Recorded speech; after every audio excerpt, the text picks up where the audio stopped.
An balima kunnafoni cakɛlaw bɔlɔlɔ matrafabaw n'o ye internetu ye aw ni ɲantuma aw bisimila maliweb.net ka don kibaru kɛnɛ kan. Dusukun de ye organe ye mun bɛ farikolo la mun bɛ jeli siri ka farikolo bɛɛ fɛngɛ balo di farikolo bɛɛ ma. Donc farikolo bɛ balo jeli mun na dusukun de b'o jeli jɛnsɛn ka taa farikolo fɛ. Bon a bɛ se ka kɛ tuma dɔ la dusukun bɛ dɛsɛ a ka baara la donc fanga bɛrɛ t'a la walasa ka dusukun ka jeli pomper ka taa farikolo la donc a bɛ fɔ o de ma ko insuffisance cardiaque dusukun bɛ dɛsɛ a ka baara la ni dusukun dɛsɛra a ka baara la maintenant o bɛ na ni taamasiyɛn dɔw ye a bɛ fɔ minnu ma insuffisance cardiaque i n'a fɔ n'a tigi bɛ tagama sisan nɔ a ninakili bɛ degun a tigi b'a fɔ ko hali ni fonctionnaire dɔ sisan n'a bɛ taa n'a ka bureau bɛ deuxième étage la a tun bɛ deli ka yɛlɛ ka sɔrɔ a ma problème sɔrɔ mais sisan n'a fɔla ka yɛlɛ n'a sera premier étage la déjà a b'a fɔ k'a ninakili bɛ ka degun ani a bɛ sɔgɔsɔgɔ bon o kɔfɛ senw bɛ lafa ani n'a dara su fɛ a bɛ dɛsɛ ka sunɔgɔ fiɲɛ bɛ tigɛ a la wuli ka sigi ninakili degun fɛ donc o de ye insuffisance cardiaque o taamasiyɛn dusukundimi sɔrɔli fɛn dɔw bɛ yen nɔ effectivement minnu b'a la teliya i n'a fɔ ni tension bɛ mɔgɔ la sisan nɔ i ma tension in furakɛ ka ɲɛ tɛ fura t'a la tuma dɔ la ni mɔgɔ an y'a jateminɛ k'a fɔ mɔgɔw ni tension b'u la a dɔw bɛ yen nɔ ni a ma kunkolodimi ni ɲɛnɛmini bila o tɛ taa fura ta ni tension normalisera u bɛ fura bila o dun man ɲi n'a fɔra ko tension bɛ mɔgɔ la i kan ka fura ta de don bɛɛ fura man ka kɔtigɛ régime alimentaire mun ye kɔgɔ fɛnɛ i kan ka kɔgɔ dunta hakɛ i kan ka kɔgɔ dunta limité o ye tension fanfɛla ye fura man ka jɔ n'i ye fura jɔ ka waati kɛ dɔrɔn a bɛ se ka dusukun kɛlɛ ka na ni insuffisance cardiaque ye o y'a cause fɔlɔ ye cause filanan ye mun ye ni diabète b'i la ni diabète in tɛ furakɛ ka ɲɛ n'a mɛnna a bɛ se ka kɛ sababu ye ka dusukundimi insuffisance cardiaque in lase i ma ani ni denmisɛnninw ka angine minnu tɛ ka furakɛ ka ɲɛ olu bɛ se ka kɛ sababu ye ka jelisiraw geren dusukun na a bɛ na ni insuffisance mitrale ni rétrécissement mitral ye problème dɔw ye minnu bɛ se ka kɛ sababu ye ka insuffisance cardiaque lase mɔgɔw ma ani mɔgɔ minnu bɛ gulɔ minba a bɛ se ka kɛ sababu ye ka insuffisance cardiaque lase mɔgɔ ma cigarette minba bɛ se ka kɛ sababu ye ka insuffisance cardiaque lase mɔgɔ ma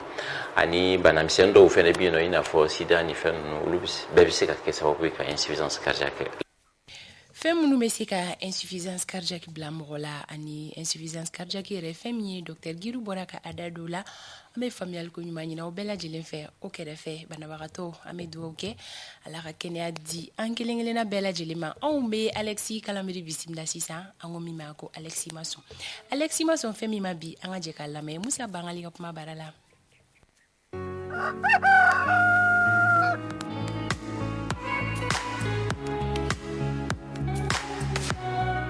a ma mɛn an ka diinɛ ɲɛmɔgɔ dɔw farala ɲɔgɔn kan ka a ci sama jamana mɔgɔw ma furancɛla jamana ɲɛmɔgɔw ma ko ayiwa u bi u dɛmɛ ani min ka gɛlɛw ma ko sarati min fɔra o kana tɛmɛ yanno ka kɔn o ɲɛ an ye a ye ko ɲɔrɔ sirifu ye taama kɛ k'a fɔ ko ayiwa fɔ u ka to yen u ka waati jan kɛ ayiwa ni fan fila bɛɛ bɔra diinɛmɔgɔw yɔrɔ min do an t'a dɔn finalement an bɛna jumɛn de ta ka jumɛn bila diinɛmɔgɔ ka baara ye ka se ka kuntilenna di mɔgɔw ma nka a man ɲi cogoya si la olu ka kuma fila fɔ ka laban bɛna kɛ bɛɛ bɛ n'i ɲɛnata ta nka an tɛna se k'a fɔ diinɛmɔgɔw de y'an bila nin sira kan ka tugu an ɲɛ tɛ sira kelen na u bolo walasa bɛɛ kun ka se ka tugu kɔ bɛɛ ka sira kelen minɛ n'u bɛɛ kun kumakan kɛra kelen ye a bɛ baara nɔgɔya jamanadenw bolo nka hali bi k'an ɲini u fɛ u ka se k'u jija ni min ye ala sirako ye n'u bɛna min fɔ an ye ka kɛ ni ala ta ye a bɛɛ ka se ka kɛ kelen ye walasa jamanadenw ka se k'u lamɛn ne ma sɔn min ma ye Alexis Masson fɛn min ma bi o bɛ tali kɛ na o b'a to anw bɛ an ka don maa welelen ka o bisimila i n'a fɔ an y'a fɔ aw ɲɛna cogoya min na ka fɔ 22 septembre ale bɛ la ɲɛnamaya Mali fan caman fɛ an bɛ se ka fɔ Mali fan 14 bɛɛ lajɛlen na fo ni o y'a sɔrɔ la gɛlɛya binna marabolo minnu kan olu kɔni olu tɛna se ka la ɲɛnamaya ɲina an bɛ taga bilakaw fɛ yen nɔ an bɛna kuma di fɛn min bɛ tali kɛ bila maa minnu farala ɲɔgɔn kan ka se ka 22 septembre la ɲɛnamayali koɲɛw labɛn an kɔni bɛna kuma di a ko labɛnbaga maa dɔ ma ni o bɛ tali kɛ Dawuda Buware la ale bɛ ɲɛfɔli kɛ an ye 22 septembre kan ka la ɲɛnamaya cogoya min na bilakaw fɛ yen nɔ.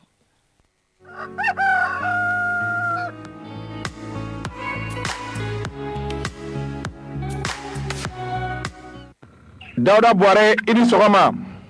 An b'a ni sɔgɔma. Dawuda Buware anw bɛ ka e wele ka bɔ bilakaw fɛ yen nɔ. Awɔ. An b'a dɔn ka fɔ sigida caman bɛ yen nɔ 22 donya a bɛ la ɲɛnamaya. O bɛ kɛ. A lahalaya bɛ cogo di aw fɛ yen bila bi? Bi ta kɔni ɲari ye. An bɛ yɔrɔ min na bi bila. Cɛ ani muso. Denmisɛnnin ni mɔgɔkɔrɔba. Famalakaw.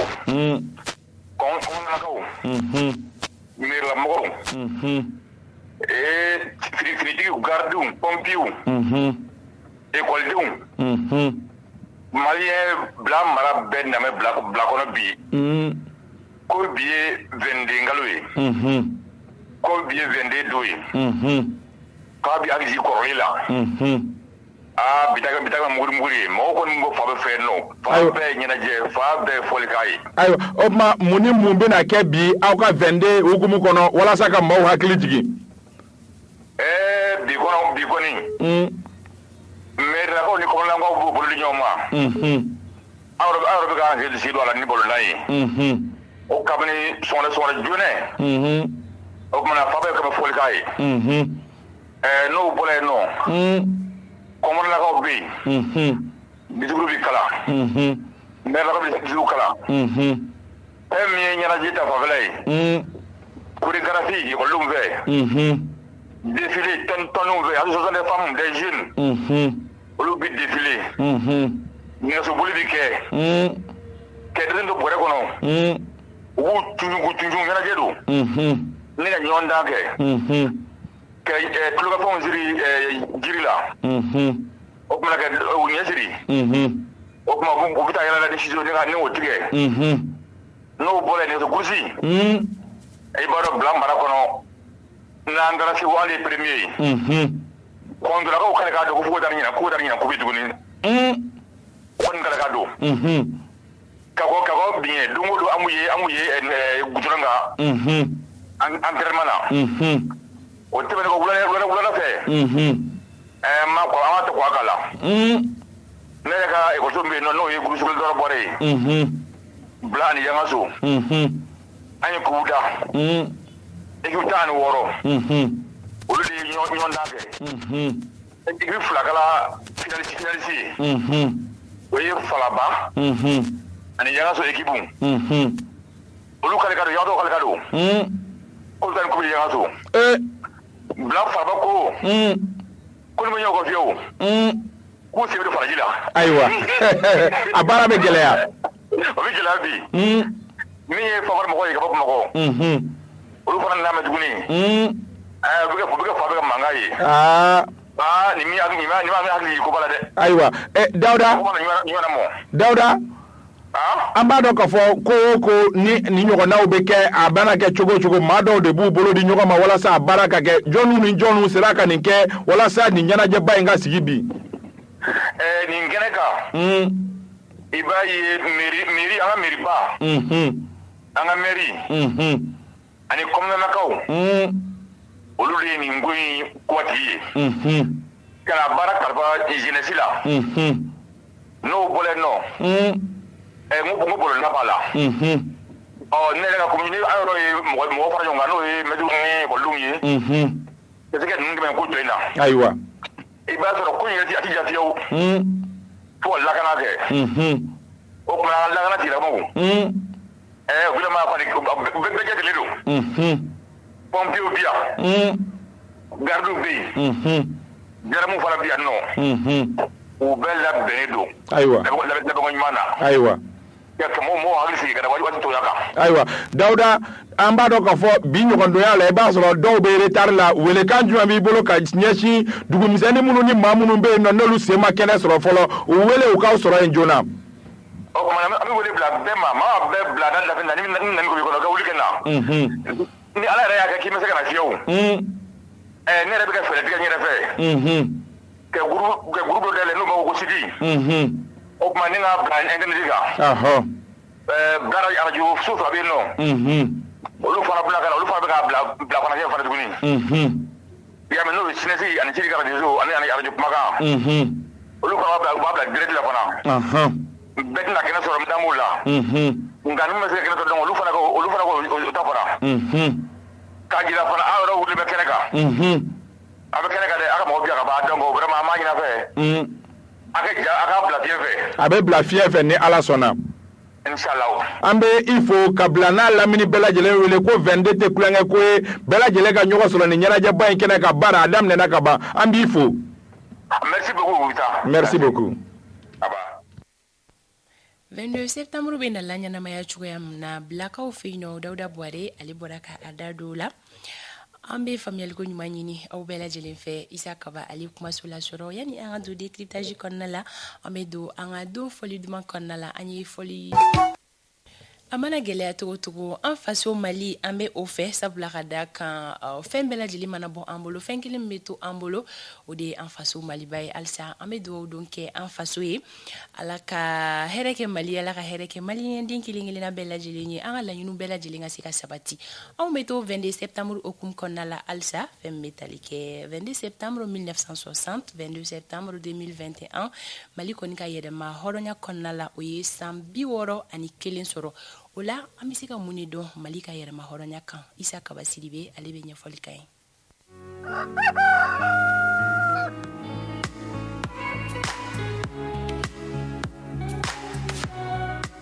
Kaba i ni sɔgɔma i bonne fête diyara n ye kosɛbɛ i yɛrɛ bonne fête an bɛ foli kɛrɛnkɛrɛnnen di maliden bɛɛ lajɛlen ma maliden finman n'a jɛman denmisɛnnin ni mɔgɔkɔrɔba ko u bɛɛ u ni 22 seli kɛrɛnkɛrɛnnenya la i yɛrɛ ni 22 seli ka sababu kɛ faso kanu mana kɛ mɔgɔ o mɔgɔ la bi ye o nisɔndiya don ye hali dɔ y'a sɔrɔ murani ni farigani fitinin b'i la o b'i bali faso de ɲumanya hukumu kɔnɔ ka soli ka na ni kuma caman ni kunnafoni caman ba di lamɛnbagaw ani filɛbagaw ma faso de ɲumanya bɛ kɛ ten de i ni ce. Merci beaucoup Kaba o diyara n ye Kaba an b'a fɛ ka dɔn kun jumɛn de la septembre kalo tile 22 o de sugantira ka se ka Mali ka yɛrɛma hɔrɔnya koɲɛw bɛn o ma. Oui a baara gɛlɛyara kosɛbɛ i n'a fɔ tariku dɔnnaw b'a fɔ cogo min ka sɔrɔ kɛ 22 septembre yɛrɛ yanni ka an ka se le 22 septembre ma o camanba de kɛra ka na i b'a ye k'a fɔ maa fila de tun bɛ yen nɔ ni o ye an fa Mamadu Konate ani Filidabo Sisoko olu fɔlɔfɔlɔ de tun ye mɔgɔ kalannenw an ka yan fanfɛla mɔgɔ kalannenw olu bɛɛ la sikɔrɔbalenw ye olu si tun ka kɔrɔ ka tɛmɛ fɛn o fɛn kalannen don olu caman yɛrɛ tun bɛ o wagati minnu kun kalannen don Filidabo ni Mamadu Konate minnu don école la denmisɛnnin minnu don école la ni olu kɔrɔbayara nka olu fila de tun ye mɔgɔ fila minnu ni ala tun ye kalan don olu garijɛgɛ la wa u ye garijɛgɛ sɔrɔ fɛnɛ ka sɔrɔ kɛ o wagati san caman jɔnyaw ni ko wɛrɛw kɔfɛ faransikaw kun jɛra n'a ye k'a fɔ ko faransi ka bolofara jamana minnu bɛ yen nɔ ni a ka jamana maralenw don olu ka den dɔw bɛ yen nɔ ni u ye kalata kɛ u ni ɲɔgɔn cɛ u bɛ se ka représenter Faransi assemblée kɔnɔ ni maa fila Mamadu Konate ani Filidabo Sisoko olu fila bɛɛ tun bɛ Faransi assemblée kɔnɔ nka olu fila minnu tun ye anw ka maa kalannenbaw ye ala ma bɛn don u ni ɲɔgɔn cɛ u tile kelen ma deli ka bɛn Filidabo ni Mamadu Konate olu minnu tun ye anw ka mɔgɔ kalannenw bɛɛ la mɔgɔkɔrɔbaw ye mɔgɔw bɛ minnu ka kɔrɔ n'u ye mais mɔgɔ kalannenw fɛn o fɛn kun kalannen don Soudan française kɔnɔna la a sɔrɔ kɛ a wagati anw bɛ jamana min kɔnɔ Faransi kun kɛlen don k'o tɔgɔ da ko Soudan Soudan kun jumɛn na ka sɔrɔ kɛ arabukan dɔ bɛ yen Bilal el Soudan o kɔrɔ ye k'a fɔ ko ngolofinmanw bɛ bɔ jamana min kɔnɔ Soudan dɔ fana kun bɛ yen nɔ min kun bɛ anglais ka mara kɔnɔ halisa o tɔgɔ bɛ a nɔ la o kɔrɔ ye k'a fɔ ngolofinw bɛ sigida min na o de ye El Bilal El Sudan OK o kun kɛlen don k'o da anw ka jamana la mais o mɔgɔ minnu kun bɛ yen nɔ Faransi marabolo dɔ kun don a mɔgɔw kun yamaruyalen don ni kala taara minnu ye olu tun bɛ se ka taa Faransi assemblée la ka taa u ka sigidaw kungo fɔ oui Mamadu Konate ani Filidabo Sisoko olu tun bɛ o bulonba kɔnɔna la u tun bɛ anw kungo fɔ nka u fila kun tɛ kungilenna kelen na wa u kun tɛ parti kelen na o de hukumu kɔnɔ Faranfinna fiɲɛba dɔ cira wagati dɔ la fiɲɛba min ni o nana kɛ sababu ye Faranfin minnu bɛ nin ko in kɔnɔ olu ko est-ce que an yɛrɛ t'a lajɛ an ka an damana jɛkuluw sigi parti politique donc o de la Filidabo ninnu taara u yɛrɛ sɔrɔ PSP kɔnɔ PSP ka kɔrɔ ni RDA ye Rassemblement démocratique africain o ye RDA ye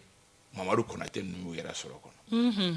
donc à partir de là olu ka o bɛnbaliya ani ɲɔgɔn kɛlɛ o kɛra sababu ye an ka laɲiniw kun ye min ye an ye san caman u ye san 10 de kɛ olu fila ye san 10 de kɛ bɛnbaliya la de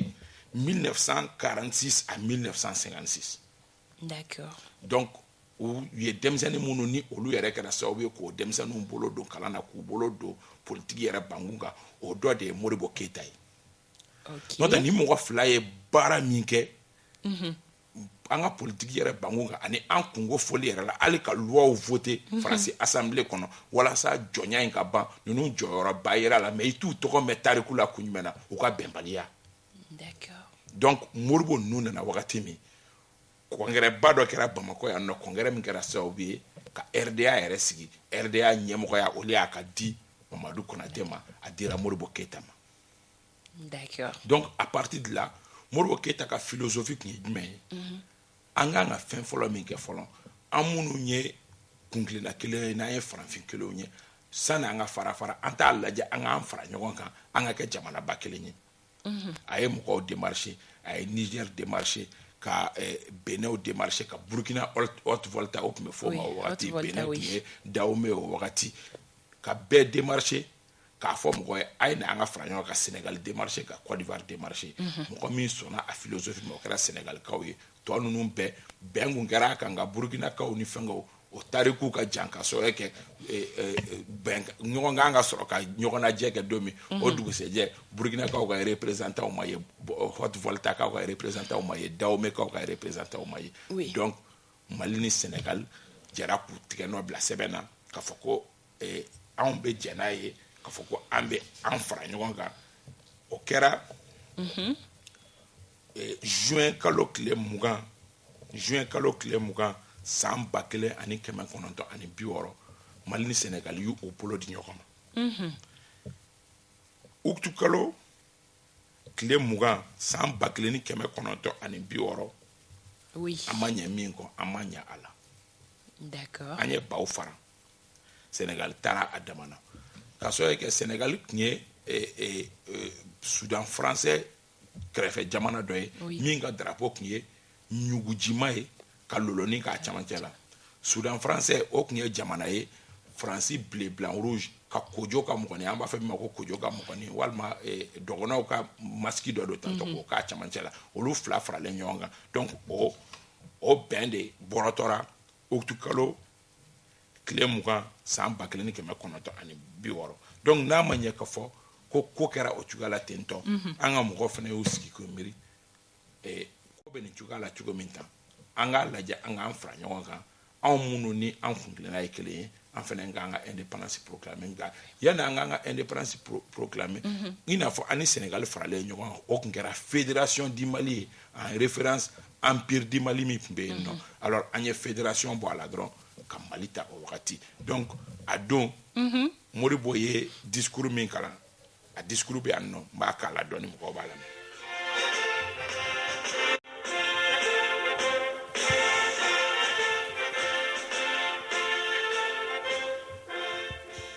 Auditeurs de Radio Mali, en ce jour mémorable du jeudi 22 septembre 1960 est née la République du Mali, une république indépendante, absolument et totalement indépendante de tous les liens politiques avec la France. Revenons donc à la séance du congrès de ce matin. qui s'est tenu dans une salle du Collège technique de Bamako, largement pavoisée aux couleurs maliennes et dont les murs étaient tapissés de slogans tels que « Plutôt la mort que la honte, nous tiendrons notre serment, travail, discipline, vigilance, renforcement de l'organisation politique, mobilisation active au service du développement. » La présidence de séance était assurée par M. Yacouba Maïga, vice-président de l'Assemblée nationale de la République du Mali, et la table d'honneur était occupée par les membres du bureau politique. Ninedo, Ninkoroy, Nindon, Alamusa Dondo de Kundo, Septembre Kalok, le Muga Anifla, Akera, Yoromi Namba Fama Sanko lycée technique, Akera Okono, Assemblée Mourofe, au Donde, Malideon Djerana, Kafoko Bigoni, on y a décidé tiens de Mourover au non, Mounoun Taye, Anye Yerema Horonya Tangani, France, Betoka Barak et Nyonfengam, Mouroboka Puma Ado, pleine et entière. Anga fouette siri France la, anga Yerema Horonya ta, ni ambe Puma fo, ani France ni Nyonte, abe fo Jamana ni Jamana, mais Kafoko, aonde ni olu, partenariat, Naskuawere de Bani Nyonte, ni Obani, donc Adon, Yere Ame, Barain président mo fait oknye Maïga la cadre Yacouba Maïga o ba ira ka fo chronique le bi bede kun jelendo nini a wakati donc ça veut dire que ni sigra senga indépendance proclamant tukala la tanto jeudi donc septembre kalo clé muga ane fla samba clé ni kema kononton ane bioro fanta to muta. Ok, kakenya ni malika indépendance proclamation e kaba kadam ne sam bakile keme kononton ani biworo la kana blabila bakurubala e be se ka ko jume on résumé munu be se ka résumé o ye ka fo ni e jatemne ke morbo mi na le indépendance e proclamer kadam ne o don kase fo 1978 fanga ale ka fanga d'Afrique ay san shegin ka fanga la o bolen ko no Musa Traoré na Musa Traoré fene samuga ani sabake samuga ani sabami ni o kunchera sam bakleni kema kononton ani bi kononton ani kele 1991 Alpha Oumar Konaré na fanga la Alpha Oumar Konaré sera ka santake kata akunche fo 2000D 2000D ale bora no Amadou Toumani Touré nana fanga d'Afrique on ma Alpha Oumar Konaré sera Amadou Toumani Touré nana en 2000D kana 2007 2008 fukana c'est 2010 2012 aka fanga toye pango kele aligné wawaye fanga d'Afrique la ale fene mbolo 2013 anana kana jamana kuntiki barata ni oye kerengana la Ibrahim Bokar Keita ale fene nga fanga d'Afrique la sampa fla ani mukani ko kiba résumé o chugala tento kana se o fanga d'Afrique ambe o hukumu kono bibina ni ya résumé au niveau la iba ka fo a tant qu'on a la Mali visage la mara Mali ye nya kurauta ka bo socialisme kono na kana minuba do ba fa mako dictateur mais Moussa Traoré no ma wele ko démocratie mais do fa na ba ko régime militaire ka bo régime militaire kono kana bin démocratie à outrance kono la ni o nya Alpha Oumar Konaré ka régime kana do démocratie consensuelle kono la ambeka je ka bara nyonga fe Amadou Toumani Touré ka bo o kono kana do Ibrahim Bokar Keita ka fanga kono ni o démocratie be prolonger mais o démocratie que démocratie consensuelle et ka so que wari retaraka di ngwara dabauma ni o chef de file de l'opposition ayo ko démocratie sigira senga ere ga o démocratie sigile senga o refenen labana ka d'Afrique ou tout kalokle tant aneshegi samba fla ni muka. Ok, obe dansiki so wale na jemukana kaba puma kunche puma e dron e ka a formal donye angoni e fendo ko ni jatem na nyina particulièrement nyina mo sebe donné do vende selma région renouveau reporter te baba hobi utara bali fantan na ni jola jele fo mo yu wele ka bo fam be ku kata oluka vende selma ba ira ka fo togo da chama babe vende selbe yoro munu Bamako ya no fene ni yae ka fo challenge de drapeau yere kunu ne tara kwame kuruma yoro drapeau gunte sega sankunu drapeau gunte sega sa ni fitini mali drapeau do mokata fa bako fitini ni da fore yetsega dala dogo baira ka fo ni e kodamne komi na kan encourager ka fo so de nyuma ya dusu do mokola ko nyuma mbado mais aka continuer vendre ko fa aka continuer mo mani mo be ko ke ko miri ba mali bala parce que ibe actif en fait poser ba mali baye akara acte nyuma akara acte colonier dis-toi que kafoko ifenani iye ni mike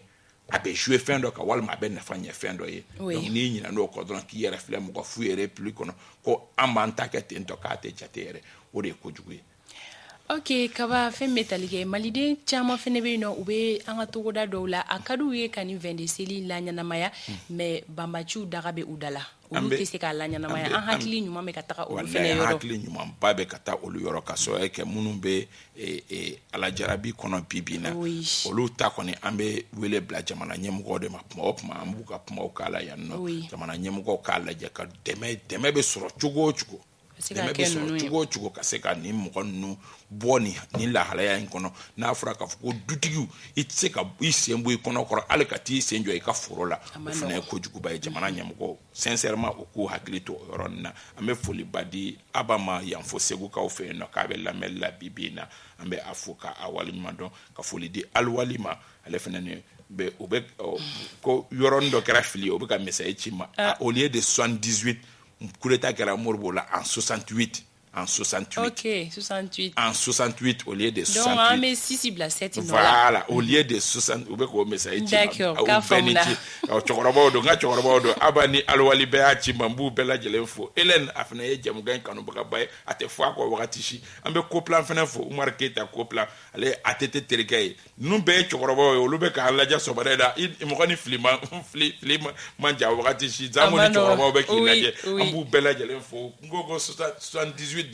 Ou bien 68 ko 78 ko 68 de do temzanu ni munu fila an ka bi baro sigilen no fitable de kan an denmisɛnnin ye o maakɔrɔba ninnu bolo an hakili bɛ ka taga u yɔrɔ an b'a fɔ ko bonne fête de l'indépendance à tous les Maliens tungarankew an ma ɲinɛ aw ka cogoya si la an b'a fɔ fini ma ko bonne fête ala ka tunga ɲɛ malo aw ma ala ka segiso nɔgɔya aw ye Abdoulaye A Mayiga bɛ Kulikoro kan di sɔgɔma Monsieur Diawo Keita an ma ɲinɛ a kɔ ni wagati kɔnɔna la Yakuba Samake ale bɛ Banangabugu Semana an ma ɲinɛ kɔ Yakuba Samake radio Naro Samaya ɲɛwulini an b'a ni a cakɛɲɔgɔn bɛɛ lajɛlen fo fɛn min ye Alassane Baba Djibo ye ne den do dɔgɔnɔ do k'a ni sɔgɔma Maman Santara fo yan fo san an ma ɲinɛ a kɔ Diawo Keita